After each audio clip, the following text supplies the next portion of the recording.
ਸਰਕਾਰੀ ਰਜਿੰਦਰਾ ਕਾਲਜ ਬਠਿੰਡਾ ਦੇ BA ਭਾਗ ਪਹਿਲਾ ਪੰਜਾਬੀ ਸਾਹਿਤ ਦੇ ਵਿਦਿਆਰਥੀਓ, ਤੁਹਾਡੇ ਸਿਲੇਬਸ ਦੇ ਵਿੱਚ ਸ਼ਾਮਲ ਕੀਤੀ ਗਈ ਪਾਠ ਪੁਸਤਕ ਆਧੁਨਿਕ ਪੰਜਾਬੀ ਕਵਿਤਾ ਅਤੇ ਇਸ ਪਾਠ ਪੁਸਤਕ ਦੇ ਵਿੱਚ ਸ਼ਾਮਲ ਕੀਤੀ ਗਈ ਕਵਿੱਤਰੀ ਸੁਖਵਿੰਦਰ ਅਮਰਤ ਬਾਰੇ ਆਪਾਂ ਅੱਜ ਗੱਲ ਕਰਨ ਜਾ ਰਹੇ ਹਾਂ। ਸੁਖਵਿੰਦਰ ਅਮਰਤ ਦੇ ਜੀਵਨ ਵੇਰਵਾ, ਉਹਨਾਂ ਦੀ ਪੰਜਾਬੀ ਸਾਹਿਤ ਨੂੰ ਦੇਣ ਅਤੇ ਤੁਹਾਡੇ ਪਾਠਕ੍ਰਮ ਵਿੱਚ ਸ਼ਾਮਲ ਕੀਤੀਆਂ ਗਈਆਂ ਉਹਨਾਂ ਦੀਆਂ ਦੋ ਕਵਿਤਾਵਾਂ, ਗਜ਼ਲਾਂ, ਉਹਨਾਂ ਦਾ ਦੇ ਸਰਲ ਅਰਥ ਤੇ ਉਹਨਾਂ ਦੇ ਸਾਰ ਦੀ ਆਪਾਂ ਅੱਜ ਦੇ ਲੈਕਚਰ ਦੇ ਵਿੱਚ ਗੱਲ ਕਰਾਂਗੇ। ਵਿਦਿਆਰਥੀਓ, ਪੰਜਾਬੀ ਸਾਹਿਤ ਦੇ ਵਿੱਚ ਔਰਤ ਦੇ ਨਜ਼ਰੀਏ ਤੋਂ ਔਰਤ ਦੀ ਗੱਲ ਨੂੰ ਪੇਸ਼ ਕਰਨ ਦੇ ਵਿੱਚ ਬਹੁਤ ਘੱਟ ਸਾਨੂੰ ਕਵਿੱਤਰੀਆਂ ਮਿਲਦੀਆਂ ਨੇ।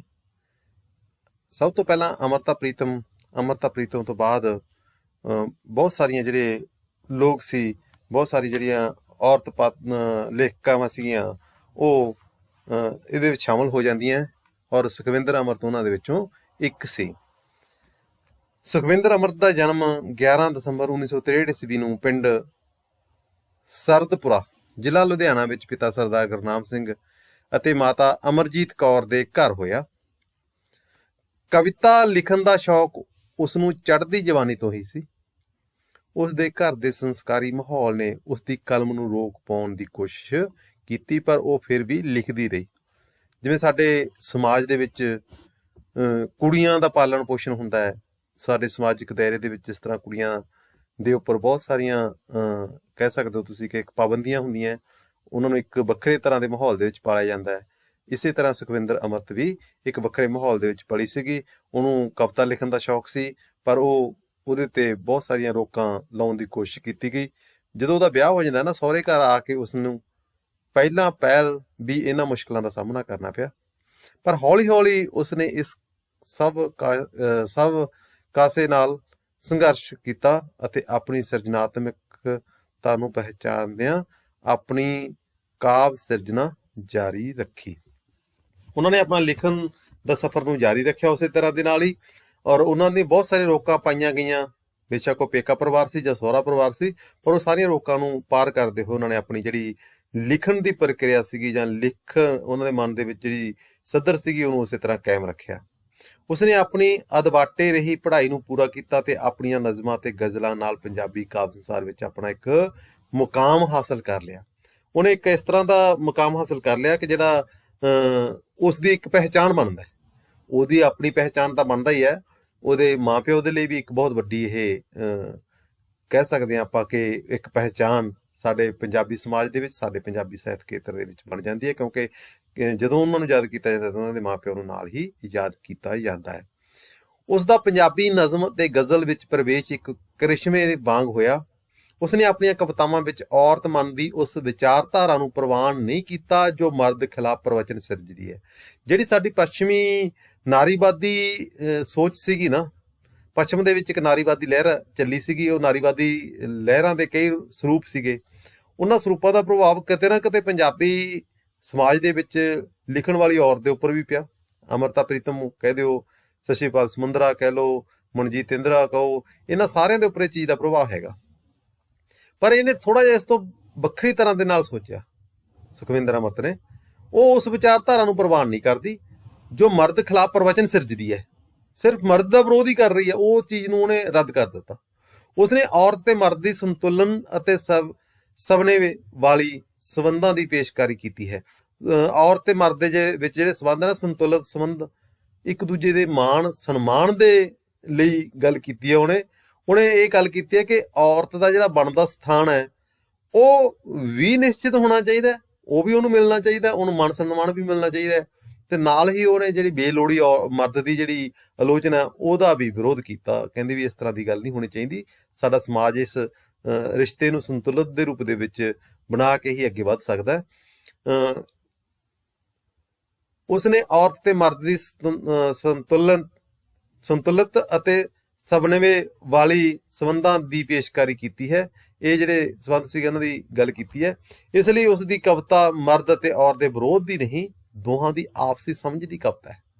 ਉਸ ਦੀਆਂ ਗਜ਼ਲਾਂ ਅਤੇ ਨਜ਼ਮਾਂ ਮਰਦ ਪ੍ਰਤੀ ਦੋਸਤੀ ਅਤੇ ਸਮਰਪਣ ਨੂੰ ਆਪਣੀ ਸਿਰਜਣਾਤਮਿਕਤਾ ਦਾ ਆਧਾਰ ਬਣਾਉਂਦੀਆਂ ਹਨ। ਉਸ ਦੀਆਂ ਹੇਠ ਲਿਖੀਆਂ ਗਜ਼ਲ ਸੰਗ੍ਰਹਿ ਜਾਂ ਕਾਵਿ ਸੰਗ੍ਰਹਿ ਹਨ। ਸੂਰਜ ਦੀ ਦਲਹੀਜ਼ ਸਭ ਤੋਂ ਪਹਿਲਾ ਗਜ਼ਲ ਸੰਗ੍ਰਹਿ ਸੀਗਾ, 1997 ਈਸਵੀ ਦੇ ਵਿੱਚ ਲਿਖਿਆ ਗਿਆ। ਚਿਰਾਗਾਂ ਦੀ ਡਾਰ ਗਜ਼ਲ ਸੰਗ੍ਰਹਿ 1999 ਈਸਵੀ ਦੇ ਵਿੱਚ ਲਿਖਿਆ ਗਿਆ। ਕਣੀਆਂ ਇਹ ਕਾਵਿ ਸੰਗ੍ਰਹਿ ਸੀਗਾ 2000 ਈਸਵੀ ਦੇ ਵਿੱਚ। ਪੱਤਝੜ ਵਿੱਚ ਪੁੰਗਰ ਦੇ ਪੱਤੇ ਗਜ਼ਲ ਸੰਗ੍ਰਹਿ ਸੀਗਾ 2002 ਦੇ ਵਿੱਚ। ਧੁੱਪ ਦੀ ਚੁੰਨੀ ਕਾਵਿ ਸੰਗ੍ਰਹਿ 2006 ਦੇ ਵਿੱਚ। ਹਜ਼ਾਰ ਰੰਗਾਂ ਦੀ ਲਾਟ ਗਜ਼ਲ ਸੰਗ੍ਰਹਿ 2008 ਈਸਵੀ ਦੇ ਵਿੱਚ। ਪੁੰਨਿਆ ਗਜ਼ਲ ਸੰਗ੍ਰਹਿ 2010 ਈਸਵੀ ਦੇ ਵਿੱਚ। ਇਹ ਗਜ਼ਲ ਸੰਗ੍ਰਹਿ ਤੇ ਕਾਵਿ ਸੰਗ੍ਰਹਿ ਵੱਖਰੇ ਵੱਖਰੇ ਪਾਏ ਹੋਏ ਆ। ਕੁਝ ਕਾਵਿ ਸੰਗ੍ਰਹਿ ਇਹਨਾਂ ਦੇ ਵਿੱਚੋਂ ਤੇ ਕੁਝ ਗਜ਼ਲ ਸੰਗ੍ਰਹਿ ਆ ਉਹਨਾਂ ਦੇ, ਜਿਹੜੇ ਉਹਨਾਂ ਨੇ ਪੰਜਾਬੀ ਸਾਹਿਤ ਨੂੰ ਦਿੱਤੇ ਆ। ਉਦੋਂ ਬਾਅਦ ਵੀ ਕਾਫੀ ਇਹਨਾਂ ਨੇ ਕਲਮ ਚਲਾਈ ਹੈ, ਲਿਖੀ ਹੈ ਬਹੁਤ ਸਾਰੀਆਂ ਗਜ਼ਲਾਂ ਤੇ ਕਵਿਤਾਵਾਂ। ਸੁਖਵਿੰਦਰ ਅੰਮ੍ਰਿਤ ਨੇ ਆਪਣੇ ਔਰਤ ਮਨ ਦੀ ਹੋਂਦ ਬਾਰੇ ਬਹੁਤ ਹੀ ਖੂਬਸੂਰਤ ਸ਼ੇਅਰ ਕਹੇ ਹਨ। ਉਸਦੇ ਭਾਵ ਵਿਚਾਰ, ਆਤਮ ਵਿਸ਼ਵਾਸ ਅਤੇ ਦਲੇਰੀ ਉਸਦੀ ਸ਼ਾਇਰੀ ਦੀਆਂ ਵਿਲੱਖਣ ਪ੍ਰਾਪਤੀਆਂ ਹਨ। ਆਪਣੀ ਸ਼ਾਇਰੀ ਰਾਹੀਂ ਸੁਖਵਿੰਦਰ ਅੰਮ੍ਰਿਤ ਲੋਕ ਮਨਾਂ 'ਚ ਮਿੱਥ ਵਾਂਗ ਵਸ ਚੁੱਕੀ ਹੈ। ਸੁਖਵਿੰਦਰ ਅੰਮ੍ਰਿਤ ਦੇ ਸ਼ੇਅਰਾਂ ਦੀ ਗਹਿਰਾਈ, ਤਾਜ਼ਗੀ ਅਤੇ ਸ਼ਿੱਦਤ ਬਾਕਮਾਲ ਹੈ। ਉਹ ਕਵਿਤਾ ਲਿਖਦੀ ਪੂਰੇ ਰੂਪ ਵਿੱਚ ਕਵਿਤਾ ਦੀ ਅਵਾਰਤ ਵਿੱਚ ਸ਼ਾਮਲ ਹੁੰਦੀ ਹੈ। ਉਸ ਦੇ ਜੀਵਨ ਅਤੇ ਕਵਿਤਾ ਇੱਕੋ ਸਿੱਕੇ ਦੇ ਦੋ ਪਾਸੇ ਹਨ। ਉਸ ਦੀ ਸ਼ਾਇਰੀ ਵਿੱਚ ਇੱਕ ਅਨੂਠਾ ਜਿਹਾ ਸੁਹਜ, ਪਾਕੀਜ਼ਗੀ ਅਤੇ ਪੁਖਤਗੀ ਹੈ। ਉਹ ਸਭ ਤੋਂ ਵੱਧ ਪੜ੍ਹੀ ਸੁਣੀ ਜਾਣ ਵਾਲੀ ਕਵਿੱਤਰੀ ਹੈ। ਇੱਕ ਥਾਂ ਉਹ ਲਿਖਦੀ ਹੈ, ਮੈਂ ਤਾਂ ਕਿਸੇ ਹੋਰ ਕਬੀਲੇ ਦੀ ਗੁਆਚੀ ਹੋਈ ਕੁੜੀ ਆਂ, ਇਹ ਮੈਂ ਕਿੱਥੇ ਆ ਗਈ ਆਂ। ਮੈਂ ਕਿਸੇ ਦਿਨ ਇੱਥੋਂ ਦੌੜ ਜਾਵਾਂਗੀ ਤੇ ਆਪਣੇ ਕਵਿਤਾ ਦੇ ਕਬੀਲੇ ਨੂੰ ਜਾ ਮਿਲਾਂਗੀ। ਹੁਣ ਉਹ ਆਪਣੇ ਕਬੀਲੇ ਦੇ ਪੁਰ ਵਿੱਚ ਸ਼ਾਮਲ ਹੈ ਅਤੇ ਆਪਣੀਆਂ ਨਜ਼ਮਾਂ ਅਤੇ ਗਜ਼ਲਾਂ ਨਾਲ ਇਸ ਕਬੀਲੇ ਵਿੱਚ ਇੱਕ ਵੱਖਰੇ ਹਸਤਾਖਰ ਵਾਂਗ ਪੇਸ਼ ਹੈ। ਇਸ ਪੁਸਤਕ ਵਿੱਚ ਸ਼ਾਮਲ ਪਹਿਲੀ ਗਜ਼ਲ ਬੜੀ ਹੀ ਨਰਮ ਪੱਤੀ ਹਾਂ ਮੌਜੂਦਾ ਨਿਜ਼ਾਮ ਵਿੱਚ ਔਰਤ ਦੀ ਸਪੇਸ ਦੀ ਤਲਾਸ਼ ਹੈ। ਔਰਤ ਦੀ ਜਿਹੜੀ ਭੂਮਿਕਾ ਸਮਾਜ ਲਈ ਹੈ, ਔਰਤ ਦੇ ਜਿਹੜੀ ਸਥਾਨ ਨਿਸ਼ਚਿਤ ਕਰਨ ਦੀ ਗੱਲ ਕਰਦੀ ਹੈ ਗਜ਼ਲ। ਔਰਤ ਇੱਕ ਸਥਾਨ ਲੱਭ ਰਹੀ ਹੈ, ਇੱਕ ਸਪੇਸ ਲੱਭ ਰਹੀ ਹੈ। ਸਵੈ ਚੇਤਨਤਾ, ਮਰਦ ਦੀ ਔਰਤ ਪ੍ਰਤੀ ਸੋਚ ਅਤੇ ਮਰਦ ਪ੍ਰਤੀ ਸਮਰਪਣ ਦੀ ਕਵਿਤਾ ਹੈ। ਜਿਹੜੀ ਪਹਿਲੀ ਕਵਿਤਾ ਬੜੀ ਹੀ ਨਰਮ ਪੱਤੀ ਹੈ। ਉਸਦੀ ਇਹ ਗਜ਼ਲ ਜਿੱਥੇ ਇੱਕ ਪਾਸੇ ਥੀਮ ਦੀ ਗਹਿਰਾਈ ਅਤੇ ਸ਼ਿੱਦਤ ਕਰਕੇ ਮਹੱਤਵਪੂਰਨ ਹੈ, ਉੱਥੇ ਇਸ ਵਿੱਚ ਆਏ ਚਿਹਨ, ਪ੍ਰਤੀਕ ਅਤੇ ਕਾਵਿ ਭਾਸ਼ਾ ਵੀ ਉਸਦੀ ਕਲਾਤਮਿਕਤਾ ਦੀ ਸਹਦੀ ਭਰਦੇ ਹਨ। ਦੂਜੀ ਗਜ਼ਲ ਲੰਘਦਾ ਸੀ ਇੱਕ ਦਰਿਆ, ਔਰਤ ਮਨ ਦੇ ਸੰਸਕਾਰਾਂ ਅਤੇ ਮਰਿਆਦਾ ਦੇ ਪਰਦੇ ਹੇਠ ਦਬੀਆਂ ਅਪੂਰਨ ਖਾਸ਼ਾਂ ਨੂੰ ਬੋਲ ਦਿੰਦੀ ਹੈ। ਸੋ ਇਹ ਦੋ ਜਿਹੜੀਆਂ ਉਹਨਾਂ ਦੀਆਂ ਗਜ਼ਲਾਂ ਹੈਗੀਆਂ ਤੁਹਾਡੇ ਪਾਠਕ੍ਰਮ ਵਿੱਚ ਨਿਰਧਾਰਿਤ ਕੀਤੀਆਂ। ਇਹਨਾਂ ਦੋਨਾਂ ਗਜ਼ਲਾਂ ਦੀ ਹੀ ਆਪਾਂ ਅੱਜ ਦੇ ਲੈਕਚਰ ਦੇ ਵਿੱਚ ਗੱਲ ਕਰਨੀ ਹੈ। ਪਹਿਲਾਂ ਆਪਾਂ ਬੜੀ ਹੀ ਨਰਮ ਪੱਤੀ ਇਹਦੇ ਬਾਰੇ ਗੱਲ ਕਰਦੇ ਹਾਂ।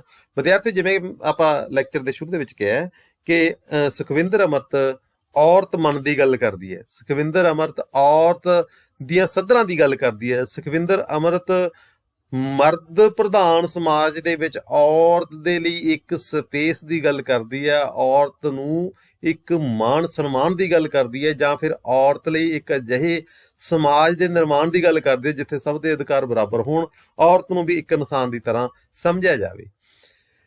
ਬੜੀ ਹੀ ਨਰਮ ਪੱਤੀ ਹਾਂ, ਤੂਫਾਨਾਂ ਦੀ ਸਤਾਈ ਹਾਂ, ਮੈਂ ਟੁੱਟ ਕੇ ਸ਼ਾਖ ਆਪਣੀ ਤੋਂ ਤੇਰੇ ਕਦਮਾਂ 'ਚ ਆਈ ਹਾਂ।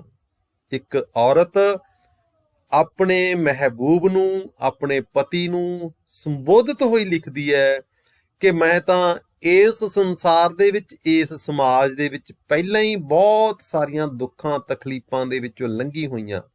ਵਿਦਿਆਰਥੀਓ, ਤੁਹਾਨੂੰ ਪਤਾ ਹੈ ਜਦੋਂ ਇੱਕ ਔਰਤ ਬੱਚੇ ਨੂੰ ਜਨਮ ਦਿੰਦੀ ਹੈ, ਜਦੋਂ ਉਹ ਬੱਚਾ ਮੁੰਡਾ ਹੁੰਦਾ ਤਾਂ ਉਹਦਾ ਬਹੁਤ ਮਾਣ ਤੇ ਸਤਿਕਾਰ ਕੀਤਾ ਜਾਂਦਾ, ਜੇਕਰ ਉਹ ਕੁੜੀ ਹੋਵੇ ਤਾਂ ਉਹਦੇ ਲਈ ਬਹੁਤ ਸਾਰੀ ਇੱਕ ਤਰ੍ਹਾਂ ਦੇ ਨਾਲ ਨਮੋਸ਼ੀ ਮੰਨੀ ਗਈ ਹੈ ਸਮਾਜ ਦੇ ਵਿੱਚ। ਹੁਣ ਥੋੜਾ ਜਿਹਾ ਫਰਕ ਪੈ ਰਿਹਾ ਹੈ, ਪਰ ਪਹਿਲਾਂ ਇਹ ਚੀਜ਼ ਹੁੰਦੀ ਸੀਗੀ ਕਿ ਜੇ ਕੁੜੀ ਉਹ ਘਰ ਪੈਦਾ ਹੋ ਜਾਂਦੀ ਸੀ ਤਾਂ ਇੱਕ ਤਰ੍ਹਾਂ ਦੇ ਨਾਲ ਸ਼ੋਕ ਦੀ ਲਹਿਰ ਉਸ ਪਰਿਵਾਰ ਦੇ ਵਿੱਚ ਛਾ ਜਾਂਦੀ ਸੀ। ਇਹ ਉਸੇ ਸ਼ੋਕ ਦੀ ਗੱਲ ਕਰਦੀ ਹੈ। ਮੈਂ ਤਾਂ ਕਹਿੰਦੀ ਇੱਕ ਨਰਮ ਜਿਹੀ ਪੱਤੀਆਂ, ਤੂਫਾਨਾਂ ਦੀ ਸਤਾਈ ਹੋਈਆਂ, ਸਮਾਜ ਦੇ ਵਿੱਚ ਜਿਹੜੇ ਸਾਡੇ ਅਧਿਕਾਰ ਹੈਗੇ ਆ ਜਾਂ ਸਮਾਜ ਦੇ ਵਿੱਚ ਜਿਹੜੇ ਸਾਨੂੰ ਸਥਾਨ ਮਿਲਿਆ ਹੋਇਆ ਹੈ, ਉਹ ਉਹਦੇ ਵਿੱਚ ਅਸੀਂ ਦੁਖੀ ਹੋ ਰਹੀਆਂ ਔਰਤਾਂ ਜਾਂ ਉਹਦੇ ਵਿੱਚ ਸਤਾਈਆਂ ਹੋਈਆਂ, ਮੈਂ ਤਾਂ ਟੁੱਟ ਕੇ ਸ਼ਾਖ ਆਪਣੀ ਤੋਂ ਤੇਰੇ ਕਦਮਾਂ 'ਚ ਆਈ ਹਾਂ। ਮੈਂ ਤਾਂ ਇੱਕ ਸ਼ਾਖ ਸੀਗੀ, ਮੇਰਾ ਮਾਪਿਆਂ ਦਾ ਘਰ ਸੀਗਾ, ਮੇਰਾ ਪਰਿਵਾਰ ਸੀ ਪੂਰਾ, ਉਸ ਪਰਿਵਾਰ ਦੇ ਨਾਲੋਂ ਟੁੱਟ ਕੇ ਤੇਰੇ ਪਰਿਵਾਰ ਦੇ ਵਿੱਚ ਆ ਗਈਆਂ, ਤੇਰੇ ਕਦਮਾਂ ਦੇ ਵਿੱਚ ਆ ਗਈਆਂ। ਮੈਂ ਕਿਸ ਨੂੰ ਆਪਣਾ ਆਖਾਂ ਕਿ ਇੱਥੇ ਕੌਣ ਹੈ ਮੇਰਾ, ਮੈਂ ਕੱਲ ਪੇਕੇ ਪਰਾਈ ਸੀ ਤੇ ਅੱਜ ਸਹੁਰੇ ਪਰਾਈਆਂ। ਵਿਦਿਆਰਥੀਓ, ਸਭ ਤੋਂ ਵੱਡੀ ਜਿਹੜੀ ਸਮੱਸਿਆ, ਸਭ ਤੋਂ ਵੱਡੀ ਜਿਹੜੀ ਤਰਾਸਦੀ ਸਾਡੀ ਔਰਤ ਦੇ ਲਈ ਹੈਗੀ ਹੈ, ਉਹ ਇਹ ਹੈ ਕਿ ਇੱਕ ਕੁੜੀ ਨੂੰ ਪੇਕਿਆਂ ਦੇ ਵਿੱਚ, ਪੇਕਿਆਂ ਦੇ ਘਰ ਦੇ ਇਹ ਕਹਿ ਦਿੱਤਾ ਜਾਂਦਾ, ਉਹਦੇ ਮਾਂ ਪਿਓ ਦੇ ਘਰ ਦੇ ਵਿੱਚ ਇਹ ਕਹਿ ਦਿੱਤਾ ਜਾਂਦਾ ਹੈ ਕਿ ਇਹ ਤਾਂ ਪਰਾਇਆ ਧਨ ਹੈ। ਅਕਸਰ ਇਹ ਗੱਲ ਕਹਿ ਦਿੱਤੀ ਜਾਂਦੀ, ਦਾਦੀ ਮਾਂ ਜਾਂ ਕੋਈ ਹੋਰ ਨਾਨੀ ਮਾਂ ਇਹ ਗੱਲਾਂ ਸਾਰੀਆਂ ਕਹਿੰਦੀਆਂ ਕਿ ਇਹ ਕੁੜੀ ਤਾਂ ਪਰਾਇਆ ਧਨ ਹੈ। ਕਿਸੇ ਟਾਈਮ ਉਹ ਦਾਦੀ ਤੇ ਨਾਨੀ ਵੀ ਆਪਣੇ ਪੇਕੇ ਘਰ, ਆਪਣੇ ਪਿਓ ਘਰ ਪਰਾਇਆ ਧਨ ਸੀ, ਤੇ ਔਰ ਉਸ ਪਰਾਏ ਧਨ ਨੇ ਇੱਕ ਦਿਨ ਕਿੱਥੇ ਜਾਣਾ, ਪੇਕੇ ਘਰ ਨੂੰ ਛੱਡ ਕੇ ਸਹੁਰੇ ਘਰ ਜਾਣਾ। ਹੁਣ ਇੱਕ ਔਰਤ ਸਪੇਸ ਲੱਭ ਰਹੀ ਹੈ ਆਪਣੇ ਪੇਕੇ ਘਰ ਸਪੇਸ ਉਹਨੂੰ ਮਿਲ ਨਹੀਂ ਰਹੀ, ਕਿਉਂਕਿ ਉੱਥੇ ਦਾ ਪਰਾਇਆ ਧਨ ਹੈ। ਉਹਦਾ ਵਿਆਹ ਹੋ ਜਾਂਦਾ ਹੈ, ਉਹਦਾ ਵਿਆਹ ਕਿੱਥੇ ਹੋ ਜਾਂਦਾ ਹੈਗਾ, ਉਹਦੇ ਸਹੁਰੇ ਘਰ ਹੋ ਜਾਂਦਾ ਹੈ। ਜਦੋਂ ਉਹਦੇ ਸਹੁਰੇ ਘਰ ਹੋ ਜਾਂਦਾ, ਉਹ ਉੱਥੇ ਸਪੇਸ ਲੱਭਦੀ ਰਹਿੰਦੀ ਹੈ, ਉੱਥੇ ਉਹਨੂੰ ਬੇਗਾਨਾ ਸਮਝਿਆ ਜਾਂਦਾ। ਜਦੋਂ ਤੱਕ ਉਹਨੂੰ ਉੱਥੇ ਸਪੇਸ ਮਿਲਦੀ ਆ, ਉਸ ਸਮੇਂ ਤੱਕ ਉਹਦੇ ਬੱਚੇ ਵੱਡੇ ਹੁੰਦੇ ਆ, ਤੇ ਉਹ ਬੱਚੇ ਵੱਡੇ ਹੋ ਕੇ ਫਿਰ ਆਪਣੀ ਉਹ ਖੁਦ ਦੀ ਚੌਧਰ ਚਲਾਉਣੀ ਸ਼ੁਰੂ ਕਰ ਦਿੰਦੇ ਆ। ਕਹਿਣ ਦਾ ਭਾਵ ਹੈ ਕਿ ਔਰਤ ਕਿਸੇ ਨਾ ਕਿਸੇ ਰੂਪ ਦੇ ਵਿੱਚ ਫਾਦਰ ਦੇ ਘਰ ਦੇ ਵਿੱਚ, ਆਪਣੇ ਫਾਦਰ ਦੇ ਜਾਂ ਆਪਣੇ ਬ੍ਰਦਰ ਦੇ ਕਹਿਣੇ ਦੇ ਵਿੱਚ ਹੈ, ਉਸ ਤੋਂ ਬਾਅਦ ਪਤੀ ਦੇ ਕਹਿਣੇ ਦੇ ਵਿੱਚ ਹੈ, ਔਰ ਜਦੋਂ ਬੱਚੇ ਵੱਡੇ ਹੋ ਜਾਂਦੇ ਤਾਂ ਆਪਣੇ ਪੁੱਤਰਾਂ ਦੇ ਕਹਿਣੇ ਦੇ ਵਿੱਚ ਆ ਜਾਂਦੀ ਹੈ। ਔਰਤ ਆਪਣੀ ਸਪੇਸ ਕਦੇ ਵੀ ਨਹੀਂ ਲੱਭ ਪਾ ਰਹੀ, ਉਹਨੂੰ ਆਪਣੀ ਸਪੇਸ ਕਦੇ ਵੀ ਨਹੀਂ ਮਿਲ ਰਹੀ। ਇਹ ਗੱਲ ਕਵਿਤਰੀ ਕਹਿ ਰਹੀ ਹੈ। ਇੱਕ ਵਾਰੀ ਹੁਣ ਇਹਨਾਂ ਚਾਰਾਂ ਲਾਈਨਾਂ ਨੂੰ ਪੜ੍ਹ ਕੇ ਫਿਰ ਇਹਨੂੰ ਗੱਲ ਕਲੀਅਰ ਕਰਕੇ ਅੱਗੇ ਤੁਰਦੇ ਹਾਂ। ਬੜੀ ਹੀ ਨਰਮ ਪੱਤੀ ਹਾਂ, ਤੂਫਾਨਾਂ ਦੀ ਸਤਾਈ ਹਾਂ, ਮੈਂ ਟੁੱਟ ਕੇ ਸ਼ਾਖ ਆਪਣੀ ਤੋਂ ਤੇਰੇ ਕਦਮਾਂ 'ਚ ਆਈ ਹਾਂ। ਮੈਂ ਕਿਸ ਨੂੰ ਆਪਣਾ ਆਖਾਂ ਕਿ ਇੱਥੇ ਕੌਣ ਹੈ ਮੇਰਾ, ਮੈਂ ਕੱਲ ਪੇਕੇ ਪਰਾਈ ਸੀ ਤੇ ਅੱਜ ਸਹੁਰੇ ਪਰਾਈ ਹਾਂ। ਮੈਂ ਪੇਕੇ ਘਰ ਦੇ ਵਿੱਚ ਵੀ ਪਰਾਈ ਸੀ ਤੇ ਸਹੁਰੇ ਘਰ ਦੇ ਵਿੱਚ ਵੀ ਪਰਾਈਆਂ। ਮੈਨੂੰ ਆਪਣੀ ਸਪੇਸ ਚਾਹੀਦੀ ਹੈ, ਮੈਨੂੰ ਆਪਣਾ ਸਥਾਨ ਚਾਹੀਦਾ, ਇਸ ਸਮਾਜ ਦੇ ਵਿੱਚ ਮੈਨੂੰ ਮਾਣ ਸਤਿਕਾਰ ਉਹਨਾਂ ਕੁ ਚਾਹੀਦਾ ਜਿੰਨਾ ਮੇਰਾ ਬਣਦਾ। ਮੈਂ ਵੀ ਇਨਸਾਨ ਹਾਂ, ਇਨਸਾਨ ਦੀ ਤਰ੍ਹਾਂ ਮੈਨੂੰ ਵੀ ਆਪਣੇ ਹੱਕ ਚਾਹੀਦੇ ਹੈ। ਤਿਹਾਏ ਵੱਲ ਤੇਰੀ ਖਾਤਰ ਮੈਂ ਕੀ ਰੂਪ ਬਦਲੇ ਨੇ, ਤਿਹਾਏ ਵੱਲ ਤੇਰੀ ਖਾਤਰ ਮੈਂ ਕੀ ਰੂਪ ਬਦਲੇ ਨੇ, ਘਟਾ ਬਣ ਕੇ ਵੀ ਛਾਈ ਹਾਂ, ਨਦੀ ਬਣ ਕੇ ਵੀ ਆਈ ਹਾਂ। ਮਰਦ ਨੂੰ ਸੰਬੋਧਿਤ ਹੋ ਕੇ ਕਹਿੰਦੀ ਹੈ, ਆਪਣੇ ਪ੍ਰੇਮੀ ਨੂੰ ਸੰਬੋਧਿਤ ਹੋ ਕੇ ਕਹਿੰਦੀ ਹੈ ਕਿ ਮੈਂ ਤਾਂ ਤੇਰੀ ਖਾਤਰ ਕਿਸ ਤਰ੍ਹਾਂ ਦੇ ਰੂਪ ਬਦਲੇ ਆ। ਮੈਂ ਘਟਾ ਦਾ ਰੂਪ ਵੀ ਬਣ ਗਈ ਹਾਂ ਤੇ ਮੈਂ ਨਦੀ ਦਾ ਰੂਪ ਵੀ ਬਣ ਗਈ ਹਾਂ, ਸਿਰਫ ਤੇਰੇ ਮਿਲਾਪ ਦੇ ਲਈ, ਤੇਰੇ ਦਰਦ ਦੇ ਅੱਗੇ ਆਈ ਹਾਂ।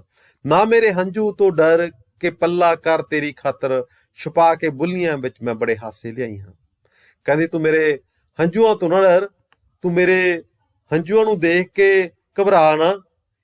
ਇਹ ਹੰਝੂ ਤਾਂ ਅਸਲ ਦੇ ਵਿੱਚ ਤੇਰੀ ਖਾਤਰ ਬਹੁਤ ਸਾਰੇ ਹਾਸੇ ਹੈ। ਨਾ ਮੇਰੇ ਹੰਝੂਆਂ ਤੋਂ ਡਰ ਕੇ ਪੱਲਾ ਕਰ ਤੇਰੀ ਖਾਤਰ, ਤੂੰ ਆਪਣਾ ਪੱਲਾ ਕਰ, ਮੈਂ ਤੇਰੀ ਖਾਤਰ ਬਹੁਤ ਕੁਝ ਲੈ ਕੇ ਆਈ ਹਾਂ। ਮੈਂ ਆਪਣੀਆਂ ਬੁੱਲੀਆਂ ਦੇ ਵਿੱਚ ਬੜੇ ਹਾਸੇ ਛੁਪਾ ਕੇ ਤੇਰੇ ਲਈ ਲੈ ਕੇ ਆਈ ਹਾਂ, ਇਹ ਸਿਰਫ ਤੇਰੇ ਦੇ ਲਈ ਹਨ। ਮੇਰੀ ਤਸਵੀਰ ਇੱਕ ਸਿੱਕਾ ਹੈ ਜਿਸ ਦੇ ਦੋ ਪਹਿਲੂ ਨੇ। ਮੇਰੀ ਕਹਿੰਦੀ ਇਸ ਤਰ੍ਹਾਂ ਦੀ ਤਸਵੀਰ ਹੈ, ਮੇਰੀ ਇਸ ਤਰ੍ਹਾਂ ਦੀ ਸੋਚ ਹੈ, ਮੇਰੀ ਇਸ ਤਰ੍ਹਾਂ ਦੀ ਇੱਕ ਤਰ੍ਹਾਂ ਦੇ ਨਾਲ ਇਹ ਸੋਚ ਹੈ ਜਿਹੜੀ ਉਹਦੇ ਦੋ ਪਹਿਲੂ ਹੈ, ਦੋ ਉਹਦੇ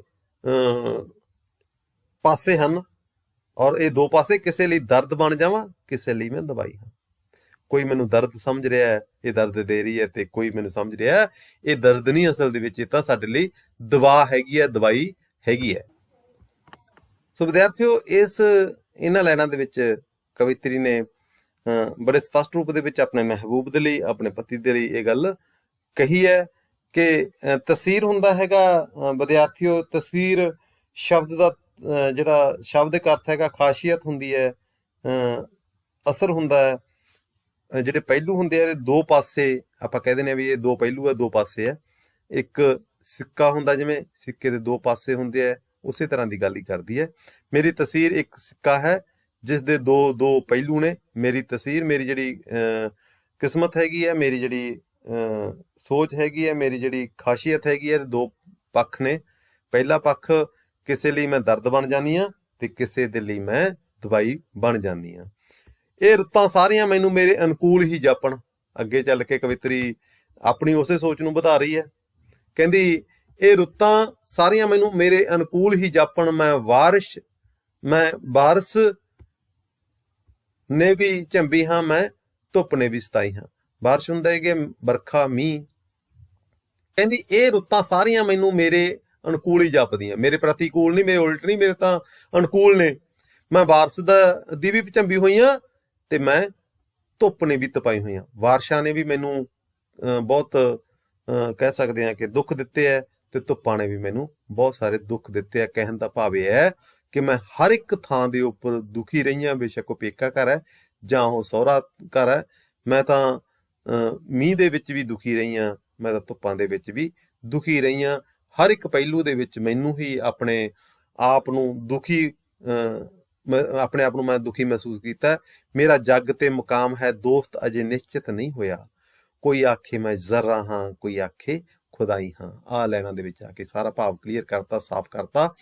ਕਹਿੰਦੀ ਮੈਂ ਇਸ ਜੱਗ ਤੇ ਮੇਰਾ ਕੀ ਮੁਕਾਮ ਹੈ, ਇਸ ਜੱਗ ਦੇ ਉੱਪਰ ਮੇਰਾ ਕੀ ਜਗ੍ਹਾ ਹੈਗੀ ਹੈ, ਮੇਰਾ ਕੀ ਟਿਕਾਣਾ ਹੈ, ਮੈਨੂੰ ਨਹੀਂ ਪਤਾ ਦੋਸਤ, ਇਹ ਨਿਸ਼ਚਿਤ ਵੀ ਨਹੀਂ ਹੋਇਆ ਹਜੇ। ਦੋਸਤ ਆਪਣਾ ਮਹਿਬੂਬ, ਆਪਣਾ ਪਤੀ, ਮੇਰਾ ਜੱਗ ਤੇ ਮੁਕਾਮ ਹੈ ਦੋਸਤ ਅਜੇ ਨਿਸ਼ਚਿਤ ਨਹੀਂ ਹੋਇਆ। ਮੈਨੂੰ ਵੀ ਨਹੀਂ ਪਤਾ ਕਿ ਮੇਰਾ ਕੀ ਇਸ ਦੇ ਉੱਪਰ, ਜੱਗ ਦੇ ਉੱਪਰ ਕੀ ਸਥਾਨ ਹੈ, ਹਜੇ ਨਿਸ਼ਚਿਤ ਨਹੀਂ ਹੋਇਆ। ਕੋਈ ਮੈਨੂੰ ਜਰਾ ਕਹਿੰਦਾ ਹੈ, ਕੋਈ ਮੈਨੂੰ ਖੁਦਾਈ ਕਹਿੰਦਾ ਹੈ। ਜਰਾ ਹੁੰਦਾ ਕਿਣਕਾ, ਛੋਟਾ ਜਿਹਾ ਭਾਗ, ਤੇ ਕੋਈ ਮੈਨੂੰ ਕਹਿੰਦਾ ਨਹੀਂ ਇਹ ਤਾਂ ਸਮੁੱਚੀ ਖੁਦਾਈ ਹੈ। ਸੋ ਇਸ ਗਜ਼ਲ ਦੇ ਵਿੱਚ, ਇਸ ਕਵਿਤਾ ਦੇ ਵਿੱਚ ਕਵਿਤਰੀ ਨੇ ਬੜੇ ਹੀ ਸਪਸ਼ਟ ਰੂਪ ਦੇ ਵਿੱਚ ਔਰਤ ਦੀ ਸਥਿਤੀ ਦਾ ਵਰਣਨ ਕੀਤਾ ਹੈ ਕਿ ਔਰਤ ਕਿਸ ਢੰਗ ਦੇ ਨਾਲ ਪੇਕੇ ਘਰ ਦੇ ਵਿੱਚ ਵੀ ਪਰਾਈ ਹੈ, ਸਹੁਰੇ ਘਰ ਦੇ ਵਿੱਚ ਵੀ ਪਰਾਈ ਹੈ। ਉਹ ਆਪਣੀ ਸਪੇਸ ਲੱਭ ਰਹੀ ਹੈ, ਉਹ ਆਪਣਾ ਸਥਾਨ ਲੱਭ ਰਹੀ ਹੈ। ਉਹਨੂੰ ਹਜੇ ਆਪਣਾ ਸਥਾਨ ਨਹੀਂ ਲੱਭ ਰਿਹਾ, ਉਹਦਾ ਸਥਾਨ ਹਜੇ ਨਿਸ਼ਚਿਤ ਨਹੀਂ ਹੋਇਆ। ਉਹ ਹਰ ਥਾਂ ਦੇ ਉੱਪਰ ਪਰਾਈ ਸਮਝੀ ਜਾਂਦੀ ਹੈ। ਉਹਦੇ ਜਿਹੜੀ ਹੈਗੀ ਹੈ ਕੀ ਲੋੜ ਹੈ, ਕਿਸ ਢੰਗ ਦੇ ਨਾਲ ਉਹ ਜਿਉਣਾ ਚਾਹੁੰਦੀ ਹੈ, ਉਹਦਾ ਮਨ ਦੇ ਵਿੱਚ ਕਿਹੜੀਆਂ ਸੱਧਰਾਂ ਨੇ, ਉਹਨਾਂ ਦੀ ਗੱਲ ਹਜੇ ਸਾਡੇ ਸਮਾਜ ਨੇ ਨਿਸ਼ਚਿਤ ਨਹੀਂ ਕੀਤੀ। ਸਾਡੇ ਸਮਾਜ ਨੇ ਹਜੇ ਉਹਨੂੰ ਉਹ ਸਪੇਸ ਨਹੀਂ ਦਿੱਤੀ ਜਿਹੜੀ ਸਪੇਸ ਦੇਣੀ ਬਣਦੀ ਹੈ। ਦੂਸਰੀ ਕਵਿਤਾ ਹੈ ਲੰਘਦਾ ਸੀ ਰੋਜ਼ ਇੱਕ ਦਰਿਆ। ਇਸ ਕਵਿਤਾ ਦੇ ਵਿੱਚ, ਇਸ ਗਜ਼ਲ ਦੇ ਵਿੱਚ ਵਿਦਿਆਰਥੀਓ, ਕਵਿਤਰੀ ਨੇ ਇੱਕ ਸੋਚ ਦੀ ਗੱਲ ਕੀਤੀ ਹੈ, ਇੱਕ ਆਪਣੇ ਮਨ ਦੀ ਸੱਧਰ ਦੀ ਗੱਲ ਕੀਤੀ ਹੈ। ਇਹ ਮਨ ਦੀ ਸੱਧਰ ਪਿਆਰ ਦੀ ਭੁੱਖ ਦੇ ਨਾਲ ਸੰਬੰਧਿਤ ਹੈ। ਇਸ ਪਿਆਰ ਦੀ ਭੁੱਖ ਨੂੰ ਤ੍ਰਿਪਤ ਕਰਨ ਦੇ ਯਤਨ ਦੇ ਵਿੱਚ ਕਈ ਵਾਰੀ ਔਰਤ ਧੋਖਾ ਵੀ ਖਾ ਜਾਂਦੀ ਹੈ, ਕਈ ਵਾਰ ਔਰਤ ਨੂੰ ਧੋਖਾ ਵੀ ਮਿਲਦਾ ਹੈ, ਔਰ ਉਹ ਮੋਤੀਆਂ ਦੀ ਭਾਲ ਦੇ ਵਿੱਚ ਤੁਰੀ ਫਿਰਦੀ ਹੰਸਣੀ ਦੀ ਤਰ੍ਹਾਂ ਹੈ, ਜਿਹੜੀ ਗੰਧਲੇ ਪਾਣੀਆਂ ਦੀ ਝੀਲ ਦੇ ਵਿੱਚ ਡੁੱਬ ਜਾਣ ਵਾਲੀ ਬਣ ਜਾਂਦੀ ਹੈ। ਇਸ ਤਰ੍ਹਾਂ ਦੀ ਸੋਚ, ਇਸ ਤਰ੍ਹਾਂ ਦਾ ਵਿਚਾਰ ਇਸ ਕਵਿਤਾ ਦੇ ਵਿੱਚ ਪੇਸ਼ ਕੀਤਾ ਗਿਆ। ਸੁੱਚੇ ਮੋਤੀਆਂ ਦੀ ਭਾਲ ਦੇ ਵਿੱਚ ਇੱਕ ਵਧੀਆ ਜ਼ਿੰਦਗੀ ਨੂੰ ਸਥਾਪਿਤ ਕਰਨ ਦੇ ਲਾਲਚ ਦੇ ਵਿੱਚ ਕਿਤੇ ਨਾ ਕਿਤੇ ਉਹ ਭਟਕ ਜਾਂਦੀ ਹੈ। ਉਸ ਤਰ੍ਹਾਂ ਦੀ ਗੱਲ ਇਸ ਦੇ ਵਿੱਚ ਕੀਤੀ ਗਈ। ਆਪਾਂ ਇਹਦੀ ਸਮੁੱਚੀ ਕਵਿਤਾ ਦਾ ਦੇਖਦੇ ਹਾਂ ਕੀ ਕਹਿਣਾ ਚਾਹੁੰਦੀ ਆ। ਲੰਘਦਾ ਸੀ ਰੋਜ਼ ਇੱਕ ਦਰਿਆ ਦਰਾਂ ਦੇ ਨਾਲ ਦੀ, ਕਦ ਕੁਤੀਕਰ ਦੋਸਤੋ ਪਿਆਸ ਆਪਣੀ ਟਾਲ ਦੀ। ਉਹਦੇ ਘਰ ਦੇ ਕੋਲ ਦੀ, ਉਹਦੇ ਬਿਲਕੁਲ ਨਜ਼ਦੀਕ ਇੱਕ ਦਰਿਆ ਲੰਘ ਰਿਹਾ ਸੀ, ਪਿਆਰ ਰੂਪੀ, ਮੁਹੱਬਤ ਰੂਪੀ ਦਰਿਆ। ਇੱਕ ਨੌਜਵਾਨ ਜਿਹੜਾ ਉਸਦੇ ਦਿਲ ਦੇ ਨਾਲ ਖੇਡ ਰਿਹਾ ਸੀ, ਜਾਂ ਉਹਦੇ ਦਿਲ ਨੂੰ ਚੰਗਾ ਲੱਗ ਰਿਹਾ ਸੀ। ਕਦ ਕੁਤੀਕਰ ਦੋਸਤੋ ਉਹ ਪਿਆਸ ਆਪਣੀ ਟਾਲਦੀ। ਕਦੋਂ ਤੱਕ ਉਹ ਆਪਣੀ ਮਨ ਦੀ ਸੱਧਰ ਨੂੰ ਦਬਾ ਸਕਦੀ ਸੀ, ਆਪਣੀ ਪਿਆਸ ਨੂੰ ਦਬਾ ਸਕਦੀ ਸੀ। ਬਾਗ ਦੇ ਵਿੱਚ ਉਹ ਦੀਵਾਨੀ ਪਾਉਣ ਅੱਧੀ ਰਾਤ ਨੂੰ, ਸੁੱਤੀਆਂ ਸ਼ਾਖਾਂ ਦੇ ਕੂਲੇ ਫੁੱਲ ਚੁੰਮ ਕੇ ਉਠਾਲਦੀ। ਤੇ ਉਹਦੀ ਜਿਹੜੀ ਸੋਚ ਹੁੰਦੀ ਸੀਗੀ, ਉਹਦੀ ਜਿਹੜੀ ਪਿਆਰ ਰੂਪੀ ਭਟਕਣਾ ਸੀਗੀ, ਇੱਕ ਦੀਵਾਨੀ ਪਾਉਣ ਵਰਗੀ ਸੀ, ਜਿਹੜੀ ਅੱਧੀ ਰਾਤ ਨੂੰ ਬਾਗ ਦੇ ਵਿੱਚ ਜਾ ਕੇ, ਅੱਧੀ ਰਾਤ ਨੂੰ ਉਸ ਬਾਗ ਦੀਆਂ ਜਿਹੜੀਆਂ ਸੁੱਤੀਆਂ ਸ਼ਾਖਾਵਾਂ ਸੀਗੀਆਂ, ਉਹਦੇ ਨਾਲ ਲੱਗੇ ਕੂਲੇ ਕੂਲੇ ਫੁੱਲ ਸੀ, ਉਹਨਾਂ ਨੂੰ ਚੁੰਮ ਕੇ ਉਠਾਉਂਦੀ ਸੀ। ਇਸ ਤਰ੍ਹਾਂ ਦੇ ਮਨ ਦੇ ਵਿੱਚ ਉਹਦੇ ਸੋਚ ਸੀ ਵਿਦਿਆਰਥੀਓ, ਔਰ ਇਸੇ ਤਰ੍ਹਾਂ ਦੀ ਗੱਲ ਕਵਿਤਰੀ ਕਹਿ ਰਹੀ ਹੈ। ਅਸਲ ਦੇ ਵਿੱਚ ਇਸ ਕਵਿਤਾ ਦੇ ਵਿੱਚ ਕਵਿਤਰੀ ਨੇ, ਇਸ ਗਜ਼ਲ ਦੇ ਵਿੱਚ ਕਵਿਤਰੀ ਨੇ ਔਰਤ ਮਨ ਦੀ ਪਿਆਰ ਭੁੱਖ ਨੂੰ ਪ੍ਰਗਟ ਕੀਤਾ ਹੈਗਾ, ਔਰ ਉਸ ਦੀ ਤ੍ਰਿਪਤੀ ਦੇ ਯਤਨਾਂ ਦੇ ਵਿੱਚ ਕਿਤੇ ਨਾ ਕਿਤੇ ਭਟਕ ਜਾਂਦੀ ਹੈ, ਉਹਦਾ ਜ਼ਿਕਰ ਕੀਤਾ ਹੈਗਾ। ਅਗਲੇ ਜਿਹੜੇ ਸ਼ੇਰ ਦੇ ਵਿੱਚ ਕਵਿਤਰੀ ਕੀ ਕਹਿਣਾ ਚਾਹੁੰਦੀ ਹੈ ਉਹ ਦੇਖਦੇ ਹਾਂ ਆਪਾਂ। ਕੋਸਦੀ ਉਹ ਬਹੁਤ ਆਪਣੇ ਆਪ ਨੂੰ, ਪਰ ਫਿਰ ਵੀ ਗੋਰਿਆਂ ਫੁੱਲਾਂ ਦੀ ਕਾਲੀ ਰੀਝ ਦਿਲ ਵਿੱਚ ਪਾਲਦੀ। ਆਪਣੇ ਆਪ ਨੂੰ ਬਹੁਤ ਰੋਕਣ ਦੀ, ਟੋਕਣ ਦੀ ਗੱਲ ਉਹ ਕਰਦੀ ਸੀ, ਪਰ ਫਿਰ ਵੀ ਕਿਤੇ ਨਾ ਕਿਤੇ ਜਿਹੜੇ ਸੋਹਣੇ ਸੋਹਣੇ ਫੁੱਲ ਸੀਗੇ ਜਾਂ ਉਹਨਾਂ ਦੀ ਖੁਸ਼ਬੂ, ਉਹਨਾਂ ਦੀ ਜਿਹੜੀ ਕਾਲੀ ਰੀਝ ਸੀ ਉਹਦੇ ਦਿਲ ਦੇ ਵਿੱਚ ਉਹ ਪਲ ਰਹੀ ਸੀਗੀ। ਉਹਦੇ ਦਿਲ ਦੇ ਵਿੱਚ ਸੱਧਰਾਂ ਚੱਲ ਰਹੀਆਂ ਸੀ ਪਿਆਰ ਰੂਪੀ ਮੁਹੱਬਤ ਦੀਆਂ। ਉਹ ਹਨੇਰੇ ਰਸਤਿਆਂ ਚੋਂ ਲਾਟ ਬਣ ਕੇ ਗੁਜ਼ਰਦੀ, ਖਬਰੇ ਕਿਹੜੇ ਚੰਨ ਦੇ ਟੁਕੜੇ ਨੂੰ ਰਹੀ ਭਾਲਦੀ। ਪਤਾ ਨਹੀਂ ਉਹ ਕਿਸ ਢੰਗ ਦੇ ਨਾਲ, ਕਿਸ ਤਰ੍ਹਾਂ ਦਾ ਇੱਕ ਨਾਇਕ ਆਪਣੇ ਮਨ ਦੇ ਵਿੱਚ ਸਿਰਜੀ ਬੈਠੀ ਹੈ, ਜਿਸ ਦੀ ਤਲਾਸ਼ ਦੇ ਵਿੱਚ ਉਹ ਭਟਕ ਰਹੀ ਹੈ, ਤੇ ਔਰ ਕਿਸ ਢੰਗ ਦੇ ਚੰਨ ਦੇ ਟੁਕੜੇ ਨੂੰ ਉਹ ਜ਼ਿੰਦਗੀ ਦੇ ਵਿੱਚ ਲੱਭ ਰਹੀ ਹੈ। ਉਹਨੇ ਵੀ ਦਿਲ ਲਾ ਲਿਆ ਇੱਕ ਵਿਰਖ ਦੇ ਸੰਗ ਆਪਣਾ, ਕਿਉਂ ਹਵਾ ਦੀ ਯਾਦ ਵਿੱਚ ਆਪਣੀ ਹਯਾਤੀ ਗਾਲਦੀ। ਹਯਾਤੀ ਹੁੰਦਾ ਉਮਰ। ਵਿਦਿਆਰਥੀਓ, ਇੱਥੇ ਆ ਕੇ ਕਵਿੱਤਰੀ ਕਹਿੰਦੀ ਹੈ ਕਿ ਉਹਨੇ ਵੀ ਇੱਕ ਵਿਰਖ ਦੇ ਨਾਲ, ਇੱਕ ਰੁੱਖ ਦੇ ਨਾਲ ਸਾਰੀ ਉਮਰ ਨਿਭਣ ਦੇ ਲਈ ਆਪਣਾ ਦਿਲ ਲਾ ਲਿਆ।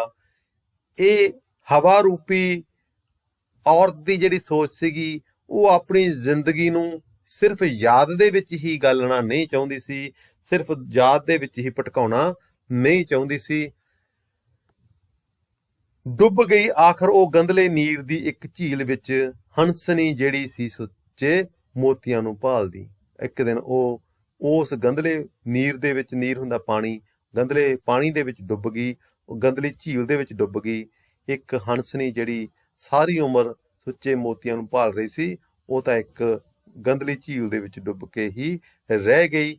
ਕਹਿਣ ਦਾ ਭਾਵ ਕਿ ਉਹਦਾ ਜਿਹੜਾ ਫੈਸਲਾ ਸੀਗਾ ਕਿਤੇ ਨਾ ਕਿਤੇ ਉਸ ਨੂੰ ਤੰਗ ਕਰਦਾ, ਦੁਖੀ ਕਰਦਾ, ਔਰ ਉਹ ਆਪਣੇ ਆਪ ਦੇ ਵਿੱਚ ਕਿਤੇ ਨਾ ਕਿਤੇ ਮਹਿਸੂਸ ਕਰਦੀ ਹੈ ਕਿ ਜੋ ਵੀ ਕਦਮ ਚੁੱਕਿਆ ਉਹ ਗਲਤ ਹੈ।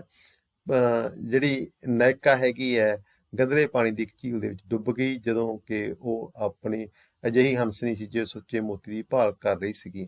ਸੋ ਵਿਦਿਆਰਥੀਓ, ਇਸ ਕਵਿਤਾ ਦੇ ਵਿੱਚ ਕਵਿੱਤਰੀ ਨੇ ਬੜੇ ਹੀ ਸਪਸ਼ਟ ਰੂਪ ਦੇ ਵਿੱਚ ਔਰਤ ਦੀ ਪਿਆਰ ਭੁੱਖ ਨੂੰ ਪੇਸ਼ ਕੀਤਾ ਹੈਗਾ, ਔਰ ਉਹਦੀ ਤ੍ਰਿਪਤੀ ਦੇ ਲਈ ਕੀਤੇ ਗਏ ਯਤਨਾਂ ਦੀ ਗੱਲ ਕੀਤੀ ਹੈ। ਔਰ ਇਹਨਾਂ ਯਤਨਾਂ ਦੇ ਵਿੱਚ ਮਿਲਣ ਵਾਲੇ ਧੋਖੇ ਕਾਰਨ ਉਸ ਨੂੰ ਜਿਹੜੀਆਂ ਔਕੜਾਂ ਦਾ ਸਾਹਮਣਾ ਕਰਨਾ ਪੈ ਰਿਹਾ, ਜਾਂ ਜਿਹੜੇ ਉਹਨੂੰ ਦੁੱਖ ਝੱਲਣੇ ਪੈ ਰਹੇ ਆ, ਉਸ ਦੀ ਗੱਲ ਇਸ ਗਜ਼ਲ ਦੇ ਵਿੱਚ ਕੀਤੀ ਹੈ। ਸੋ ਵਿਦਿਆਰਥੀਓ, ਇਹਨਾਂ ਦੋਨਾਂ ਗਜ਼ਲਾਂ ਦੇ ਵਿੱਚ ਕਵਿੱਤਰੀ ਨੇ ਔਰਤ ਦੀ ਸੱਦਰ ਨੂੰ, ਔਰਤ ਦੇ ਮਾਣ ਨੂੰ, ਔਰਤ ਦੀ ਸੋਚ ਨੂੰ ਪ੍ਰਗਟ ਕੀਤਾ ਹੈ, ਔਰ ਇਸ ਸੋਚ ਨੂੰ ਆਪਣੀ ਇਸ ਕਵਿਤਾ ਦੇ ਵਿੱਚ ਪੇਸ਼ ਕਰਕੇ ਔਰਤ ਦੇ ਲਈ ਇੱਕ ਨਵਾਂ ਰਸਤਾ ਤਲਾਸ਼ਣ ਦੀ ਕੋਸ਼ਿਸ਼ ਕੀਤੀ ਹੈ।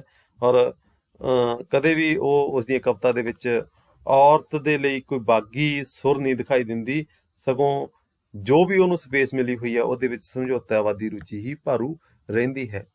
ਆਪਣੀ ਪਾਠ ਪੁਸਤਕ ਵਿਦਿਆਰਥੀਓ ਇਸ ਦੇ ਨਾਲ ਹੀ ਖਤਮ ਹੋ ਗਈ ਹੈ। ਅਗਲੇ ਨਾਵਲ ਦੀ ਗੱਲ ਕਰਾਂਗੇ ਆਉਣ ਵਾਲੇ ਲੈਕਚਰ ਦੇ ਵਿੱਚ। ਨਾਵਲ ਦੇ ਵਿਸ਼ੇ ਵਸਤੂ ਦੀ ਗੱਲ ਕਰਾਂਗੇ, ਉਹਦੇ ਸਾਰ ਦੀ ਗੱਲ ਕਰਾਂਗੇ।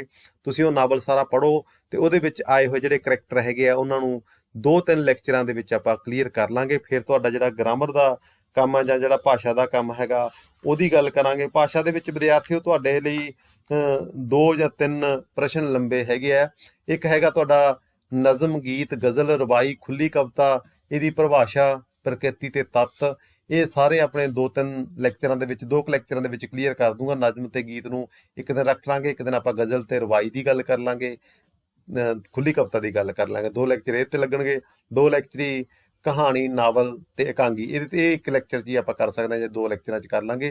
ਕੁੱਲ ਮਿਲਾ ਕੇ ਆਪਣੇ 4 ਜਾਂ 6 ਲੈਕਚਰਾਂ ਦੇ ਵਿੱਚ ਆਪਣਾ ਸਾਰਾ ਸਿਲੇਬਸ ਖਤਮ ਹੋ ਜਾਊਗਾ। ਤੁਸੀਂ ਪੇਪਰਾਂ ਦੇ ਲਈ ਬਿਲਕੁਲ ਤਿਆਰ ਰਹੋ, ਕਿਉਂਕਿ ਸਭ ਤੋਂ ਵੱਡਾ ਜਿਹੜਾ ਆਪਣਾ ਬੁੱਕ ਸੀਗੀ ਉਹ ਖਤਮ ਹੋ ਗਈ ਹੈ। ਸਭ ਤੋਂ ਲੰਬੀ ਆਪਣੀ ਲੈਕਚਰ ਲੜੀ ਖਤਮ ਹੋ ਗਈ ਹੈ। ਹੁਣ ਅਗਲੀ ਲੈਕਚਰ ਲੜੀ ਦੇ ਵਿੱਚ ਆਉਣ ਵਾਲੇ 5-4 ਦਿਨਾਂ ਦੇ ਵਿੱਚ ਹੀ ਆਪਾਂ ਸਾਰਾ ਸਿਲੇਬਸ ਨੂੰ ਕੰਪਲੀਟ ਕਰ ਲਾਂਗੇ। ਤੁਸੀਂ ਪੇਪਰਾਂ ਲਈ ਤਿਆਰ ਰਹੋ ਔਰ ਆਪਣੀ ਤਿਆਰੀ ਪੂਰੀ ਤਰ੍ਹਾਂ ਦੇ ਨਾਲ ਕਰਨੀ ਸ਼ੁਰੂ ਕਰ ਦਿਓ, ਤਾਂ ਕਿ ਤੁਸੀਂ ਫਾਈਨਲ ਐਗਜ਼ਾਮ ਦੇ ਵਿੱਚ ਵਧੀਆ ਤੇ ਭਰੋਸੇ ਦੇ ਨਾਲ ਬੈਠ ਸਕੋ। ਅੱਜ ਦਾ ਲੈਕਚਰ ਆਪਣਾ ਇੱਥੇ ਹੀ ਖਤਮ ਹੈ। ਜੇ ਕੋਈ ਗੱਲ ਹੁੰਦੀ ਹੈ ਤਾਂ ਮੇਰੇ ਨਾਲ ਤੁਸੀਂ ਕਰ ਸਕਦੇ ਹੋ, WhatsApp ਦੇ ਉੱਪਰ ਮੈਨੂੰ ਮੈਸੇਜ ਭੇਜ ਸਕਦੇ ਹੋ।